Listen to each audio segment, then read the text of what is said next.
Hello, my friends. It's Dave Drimmie here from the Wealthy Wednesday podcast. And I am so excited this week because I've got a friend of mine called Mike McCormack. He is here on the show from Dallas in the US of A. Now, why I'm so excited is because recently I did a quiz and put out to my network, and 38% of people are still having hiring problems, hiring wonderful, wonderful people to come and join their team.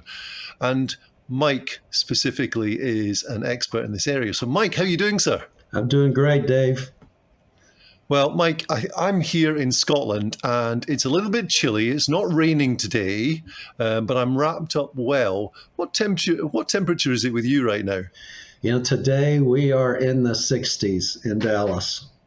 Oh, chilly for you then. It's chilly for us a little bit, yeah. Oh, wow. Well, I'm very, very jealous. So Mike, we've known each other for, oh my goodness, a wee while now. And I'm absolutely fascinated by the work that you do. But just so people watching this video and listening to the podcast can actually get an understanding and a flavor, can you give us a little bit of a background of who you are and how you help people today? Sure, Dave. The story I like to tell is why I got into this business. I spent the first 20 years of my career in corporate jobs. I call it corporate America. I worked for small and large companies in the U.S., and I worked for 5 different companies. I had 10 different job titles in the first 20 years of my career. Wow. And out of those 10 jobs, in looking back, there were about 2 that I would want to do again and 8 that I would never want to do again. And so I started looking around. I have a technical background, so I started looking around for tools and processes to help companies make better people decisions. And started People Right 20 years ago. It's been a fun ride since that time. Wow, that's hugely, hugely exciting. And so help me understand a little bit more about People Right and what you actually do to help your clients. Okay. Everybody talks about hiring more A players or understanding what an A player is. And again, based on my history and experience of being in jobs, and I was never let go because of poor performance. But there were some that I was a lot better in than others. So I started looking for tools that helped measure and show companies what's more likely to turn out well and what's likely not to turn out well in terms of employee decisions. We use tools that have the ability to measure things objectively. It's not subjective. It's not how people feel about themselves. It's how they really are. And then how do they compare to people that you know in your company who have been knocking it out of the park or who have been your really strong players? What do they have that's similar to your A players, and what do they have that's not like your A players?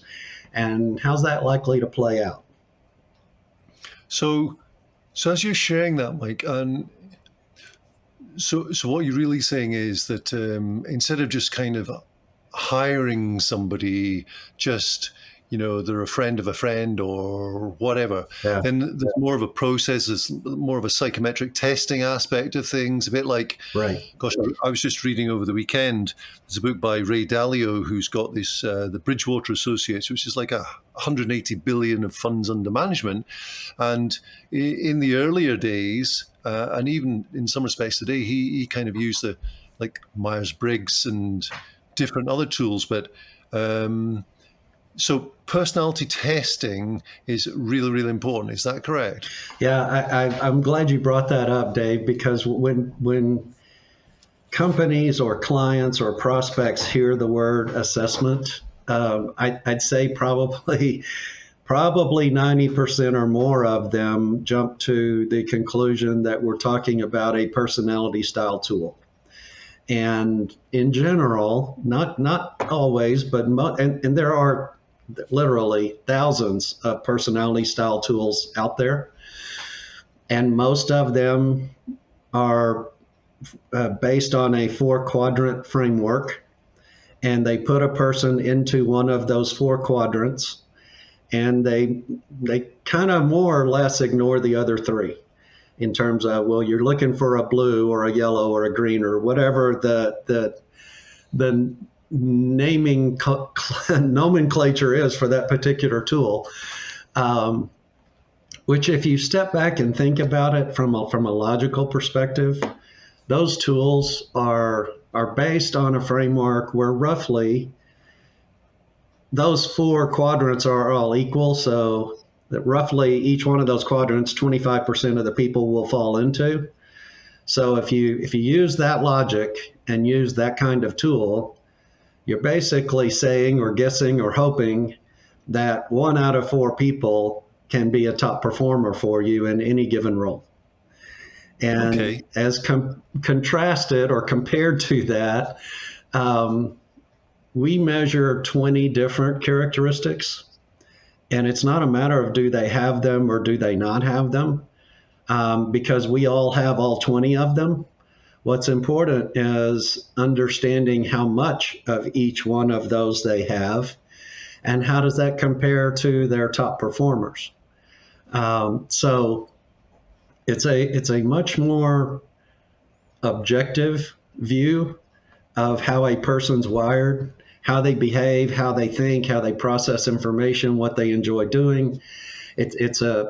We call it a whole person assessment because it goes way beyond just personality in measuring other areas too. But even in personality, we measure 9 different traits and how much of each one of them you have, and then have the ability to compare that to what we've measured or found from your top performers, or if you don't have any, from top performers from other industries who are doing similar types of jobs.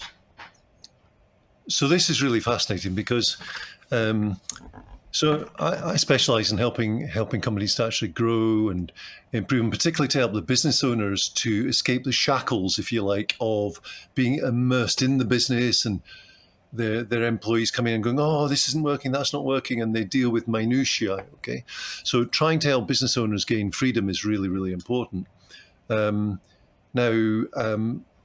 Systems are critical, in fact, and becoming more so. And technology today is phenomenal. So what I'm hearing is that you can go out and, as a business owner, you can go out and put an advert up in on Indeed, and you can keep your fingers crossed and hope that somebody applies.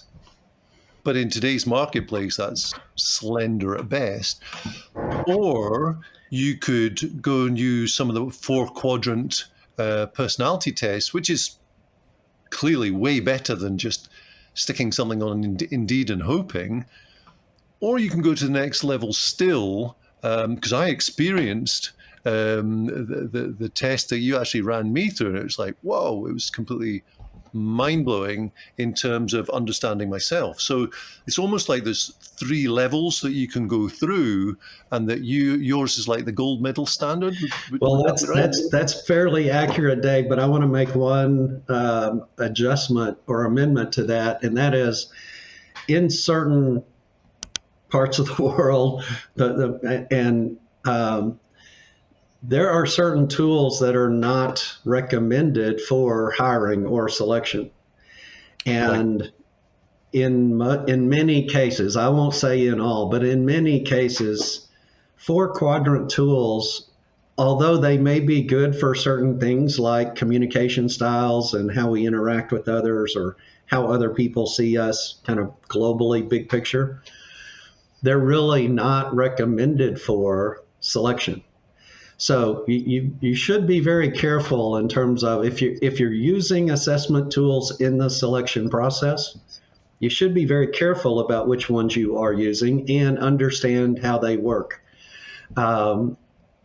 Because you can be held accountable for being able to prove that what you're doing works and why you're doing the things you're doing. And that's why tools like the ones we use are so valuable because we've gone through all of the research and development and testing to make sure we can accurately or reliably measure all of these things. And then because we use the same tools with your current employees to see what your top people have in common, then we can compare them to what you know is working, and you can see kind of face in the mirror, how do they compare to what I've seen and experienced is working for me now. Wow. That's really, really powerful. And I remember reading somewhere also, Mike, that and you'll probably have the statistics better than I will, because this is your domain, if you like. This is your area of expertise. But it was something like, when you make a hire, or when you make a bad hire, it costs you 15 times their salary by the time you factor in the onboarding, the training, the first several months, the management team that's involved, the training team. Is that so? If someone was getting placed at 100 grand, for example, that's like 1.5 million. Is that correct or false, Mike? It's very interesting when you start talking about the cost associated with a bad hire, and the estimates are really all over the map, Dave. And Okay. and I would tend to agree with what you just said. It's higher than most people think. But even if you take the bare minimum, and the Society for Human Resource Management, SHRM, if you will, says that the cost of a bad hire typically is 6 to 9 times what their monthly salary would be. So if you're paying somebody $5,000 a month and they end up not working out and they leave, or you ask them to leave, it can cost you, up to $45,000 for making that mistake. Now, if you take a really bare bones approach to hiring and you say, yeah, but it really doesn't cost me that much, because if they didn't perform, I didn't pay them, they were on commission, whatever. If you really try to strip it all away, even the bare bones cost in terms of the time spent, the posting the ad, the advertising of the job, et cetera, most studies I've seen say that that's at least a $5,000, and that's a hard cost.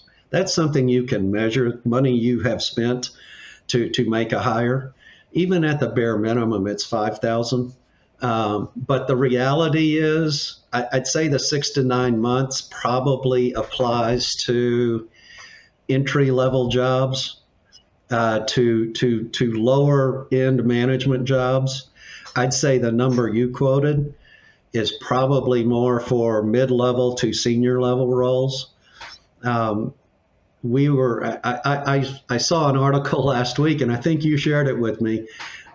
Stephen Jobs said, Jobs, I'm still not sure how you pronounce his name years later, but he said that A players can, produce 50 to 100 times more than an average or poor player. So it's really phenomenal what the difference can be, depending on what level you're bringing a person in and what they're going to be responsible for. I think it's very safe for a mid-level to upper level hire in any company, any industry, to say that it's going to cost you ultimately 2 to 3 times their salary if you make a mistake. And have to start over. So you can look at studies all over the map, and you can say, yeah, it's really not that much. It could be astronomical. It's somewhere in the middle of those two, but it's a big number. It's fascinating, actually. Really, really fascinating. And this whole aspect. I've got a new client, actually, who's come on board, and successful business, but there's challenges within the personnel, for example. And one of the senior people basically is phenomenal in terms of operationally, but is horrific in terms of dealing with staff, and is destroying the culture that's been built up within the organization to the point that people want to leave because of this Right. one individual. So how could something like the tool you've actually got, and I'm hope you'll leave some details at the end where people can get in touch with you if they're interested. But how can a tool like the one you actually utilize, and we'll use senior level people here, because I'll just focus on that for the time being. But how can a tool like that screen out possibly some of the deficiencies? Is it even possible? Yeah, thanks for bringing that up, Dave. We've actually had clients who came to us with similar circumstances to begin with. And you know what's interesting about assessments, especially if you're using reliable assessments that can accurately measure things. Couple of things I always tell my clients when they start to use assessments, and that is, number one, we all, including me, you, and everybody who's ever taken any kind of assessment, we all think we are wired normally. And when people are different from us, we think they're the ones that are screwed up, messed up, whatever word you want to use, because they're different from us. One of the first things we do in working with new clients, especially new senior management who is looking at using these tools within their company for whatever reason, is we have them complete the assessment and we walk through their results so they can understand what we're measuring, how their scores show up on our scale, and how other people are likely to see them as a result of that, and how they're likely to see other people who are different from them. So because it is a normed assessment, i.e., we know where most people fall, and we know there's an upper end of the tail of the curve on both ends, on the low end and the high end. We can give really good examples of, you know, if you're on the high end, this is how most people see you, and this is probably how you see most other people. And it can be very eye-opening / enlightening for senior managers to understand how other people see them and how they're alike or different from other people before they start using this tool to make other decisions in their company. And we've had clients who actually start by assessing their entire senior leadership, senior management teams, and doing a group feedback session so that everybody gets to see who they are before they start looking at what can we do with this tool and what can we do in terms of how we use this to make better hiring decisions, better coaching decisions, better team decisions, whatever their situation or need is. It all starts with understanding who I am, how other people see me, and how this tool works before we do any of the other stuff. So what you're saying there, Mike, is it's almost like a full 360 in understanding the persona and the strengths and weaknesses, if you like, of our colleagues when we actually work with them? It can be. We actually have 360 tools also. The one we use for measuring job fit, if you will, is not technically a 360 tool. We use it along with a 360 instrument if people want a 360 view of somebody. But we can use the tool to show them, to explain how other people are likely to see them.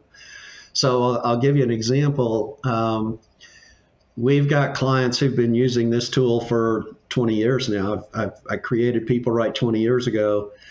And I've got clients who are still clients today who started back then. And we can use the results from this tool and create we call it a leadership report.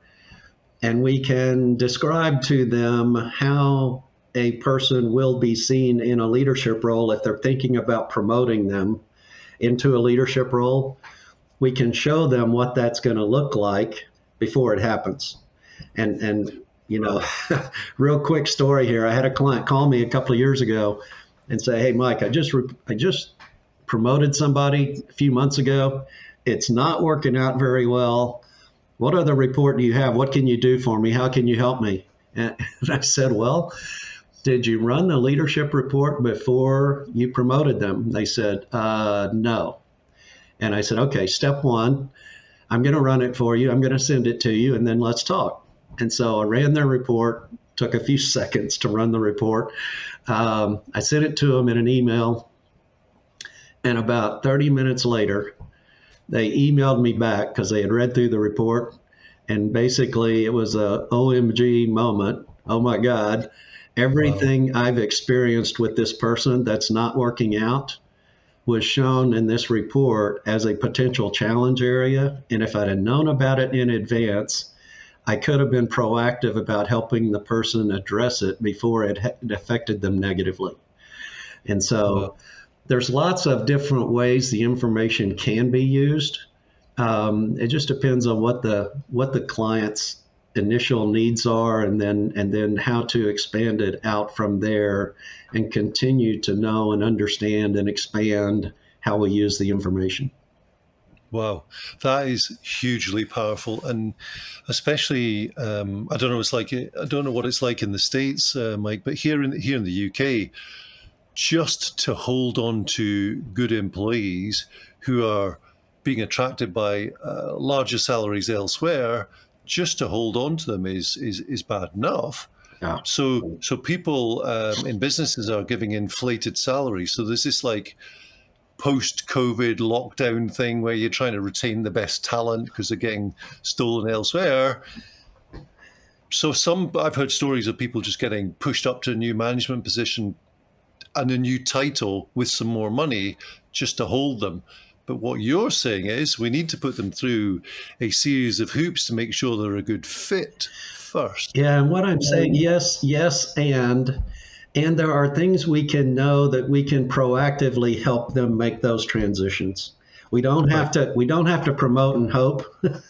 We can promote and plan if that's what we have to do to keep people. Right.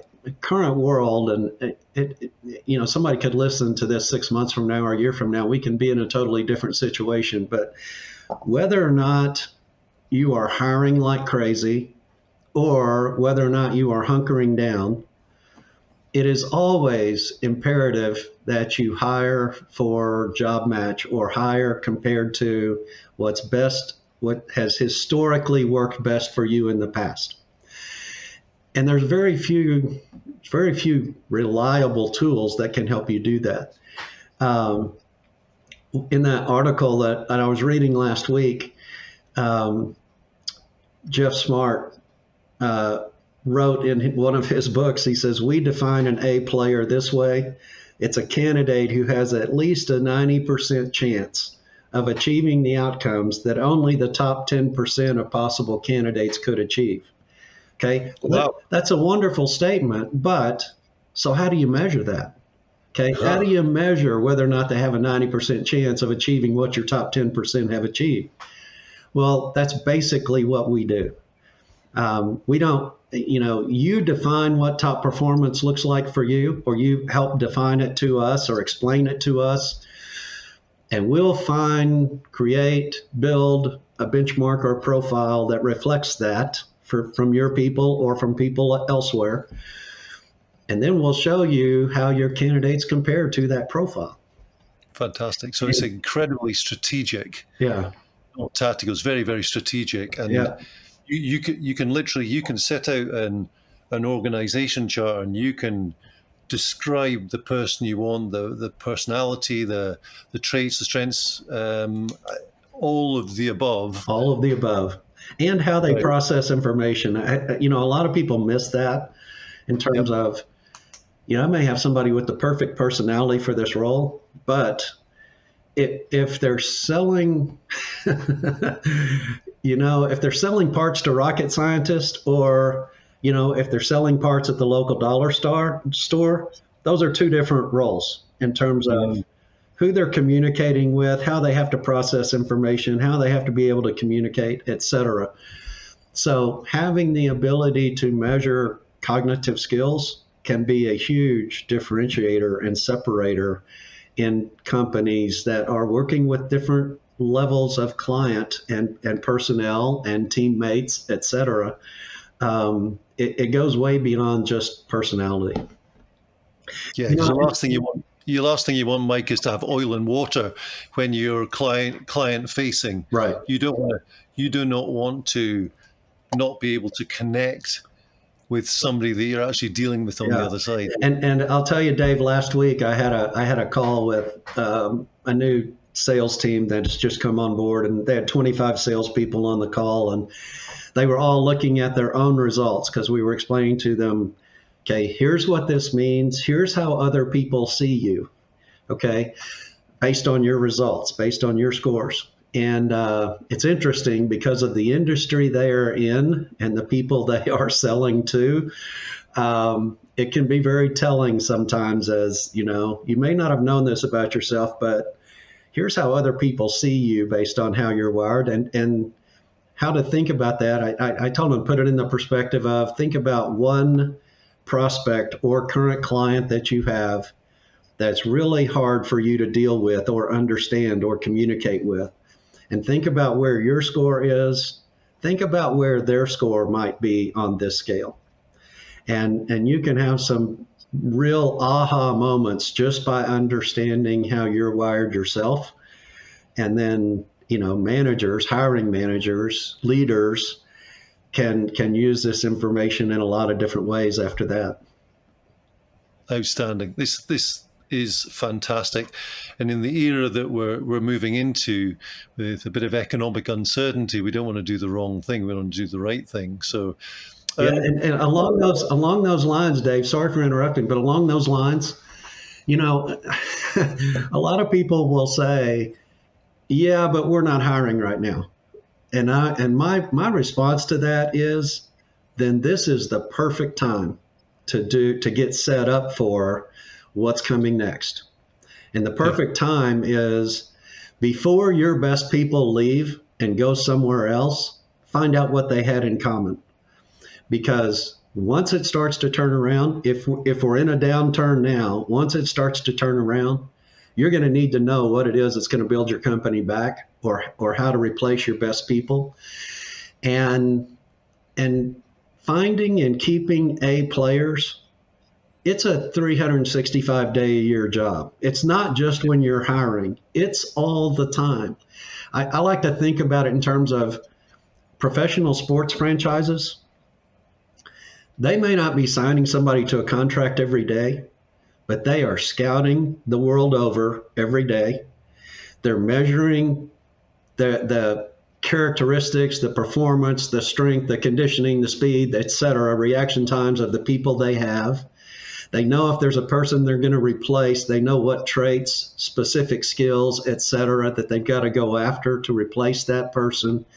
And they're always scouring other teams, minor leagues, et cetera, 365 days a year. They have full-time employees that do nothing but that. And not only professional sports teams, but colleges in America, they have support teams now in college athletic departments that can be 20 and 30 people deep that are just working on the analytics of who's on our roster now, who could we get on our roster next year, what are the skills, traits, abilities we need for every single position that we're looking for.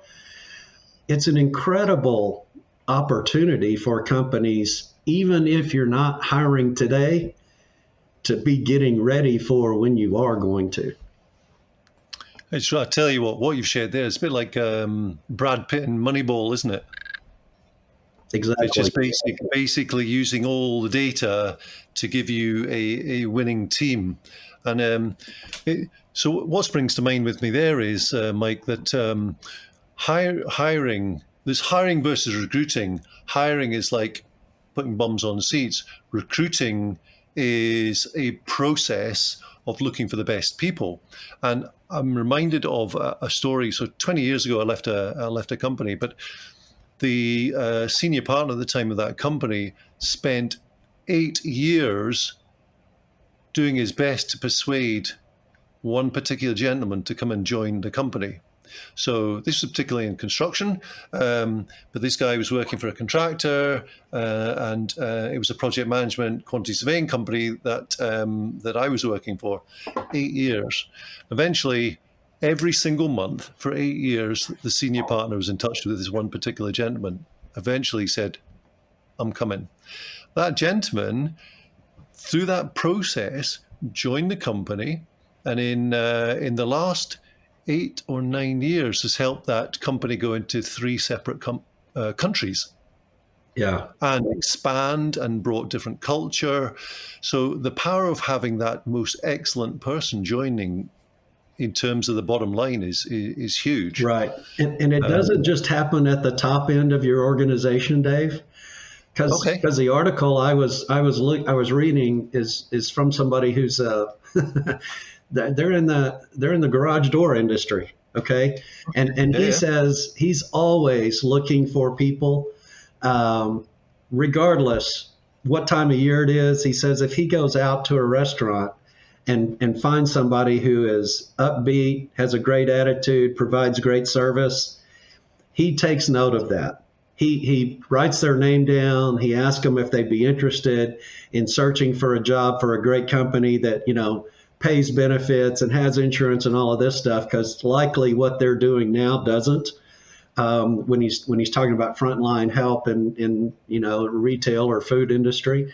So I have clients too that I know some of their senior managers are always on the lookout for good people. And it's not always people in their own industry. They're looking for great people to begin with.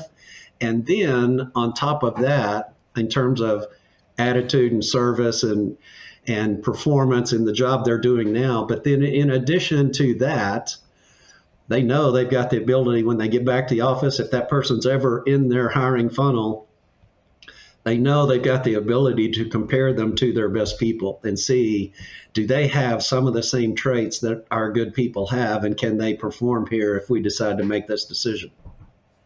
Mike, what you're describing there, for me, it's exactly the same as bringing in new clients into a business. And there's external clients who are fee-paying clients, and there's internal clients who are our colleagues. So, but guess what? We meet someone, we nurture that relationship, we bring it through. But typically what tends to happen is with our internal clients, we go, oh, this person just left, we need to replace them. There's a spare seat over there. We need to get someone in. How do we get a bum on a seat? But for me, the whole process, and you've just validated it, is it just needs to take time. We've got to keep bringing in a different array of people over time, nurture, let them see the core values of the company, let them experience a little bit of who we are and how we care for our staff, how we will look after them when they're here.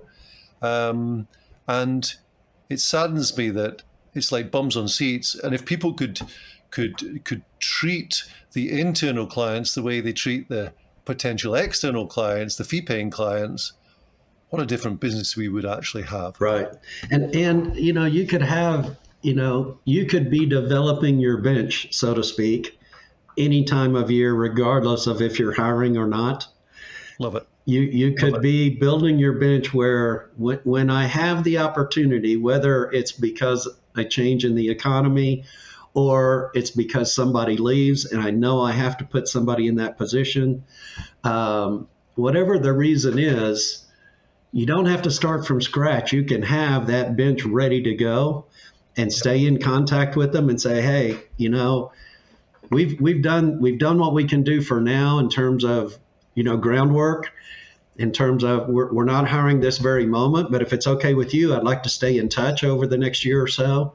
And if our situation changes, I'd like to be able to reach out and talk to you and see if you have an interest in coming and talking with us, so that when those situations arise, you're not just ready. You're super ready to make an informed decision about somebody that you're pretty well set and confident that they can come in and perform because you've done all your due diligence. You're ready to go. It's just a matter of pulling the trigger.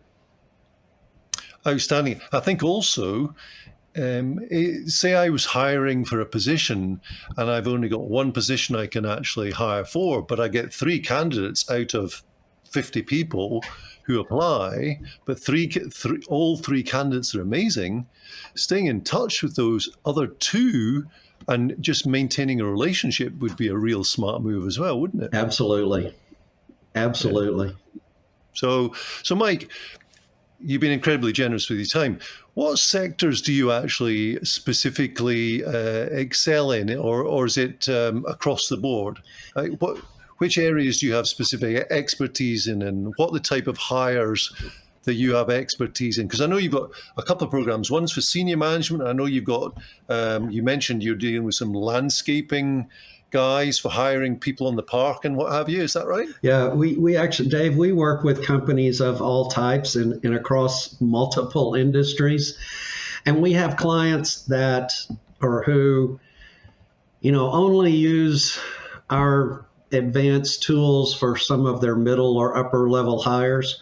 We have other clients who, once they saw how our stuff works, they have incorporated our tool set into their process for every single hire in their company, every level, all positions, and it's a business in the financial services industry.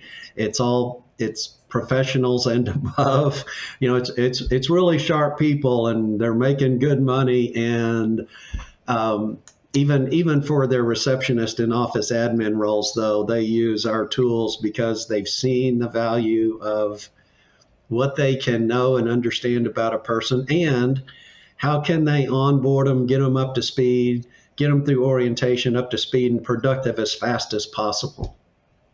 Because it's another side benefit of this information is, how fast can they get it? How fast can I throw stuff at them? How should I, when I give them tasks, should I give them 2 at a time or 10 at a time? That's the kind of stuff we can help them figure out from day one. Outstanding. This is fantastic. I love it. And I'm looking to hire some people next year as well, so I know where I'll be coming. So really appreciate you.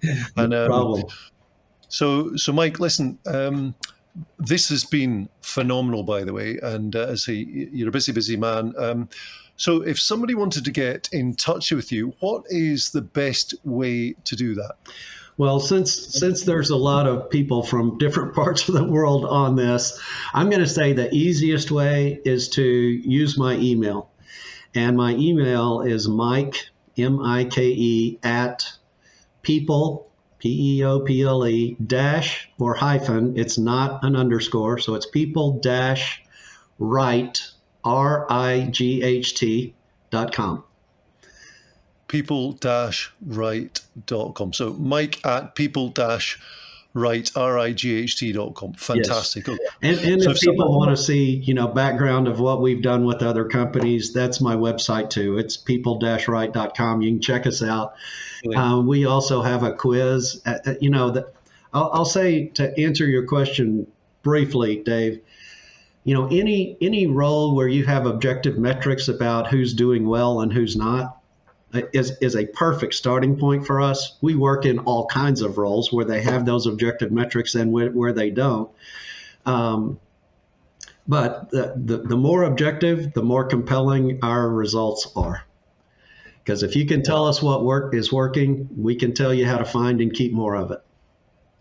So really what you're saying is, if you know your KPIs, key performance indicators, then you can amalgamate your tool to hiring the right people to work within those metrics. Right. Is that correct? Right. Cool.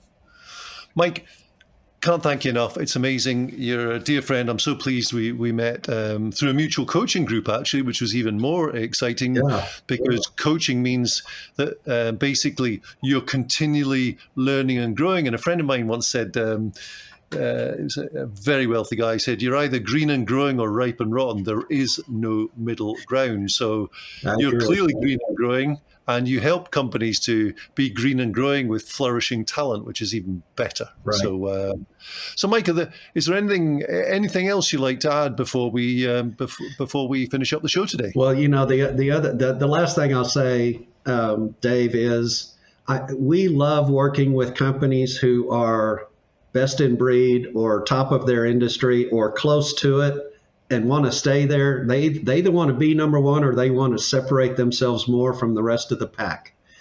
And we also work best with people who believe in continuing education and continuing to move the mark and think about how we can do things better.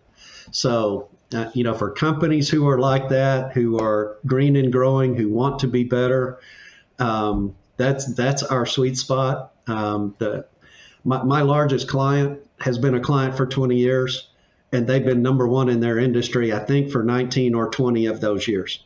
So Wow. it's we don't work with just the small guys. We work with some really big folks. And the more data you have, the more compelling our stuff can be. But we'd love the opportunity, and it just starts with a conversation. So if somebody's interested in what we do, reach out by email, and we'll figure out a way to have a conversation and see if there's a fit or not. Right, fantastic. So just that email address again is mike@people-right.com. mike@people-right.com. Correct. Outstanding. Listen, what we'll do is, Mike, we'll put it in the show notes because this has been incredibly valuable. Really appreciate your time, your knowledge, and your 20 plus years expertise. And the fact that you work with some gargantuan companies as well as the wee guys. And I think that broad mix gives you a healthy understanding of human to human nature of doing business, which is wonderful. So, Mike, thank you so much. And I really do hope that lots and lots of people get in touch with you having listened to the show, because the value we've discussed today is huge. And particularly if you want to build a business like Mike was talking about, the client who's been number one in their sector for the last 20 years since Mike's been working with them, that is absolutely huge. So, Mike, thanks again. You're an amazing man. Thank you, Dave. Enjoyed it. Talk soon.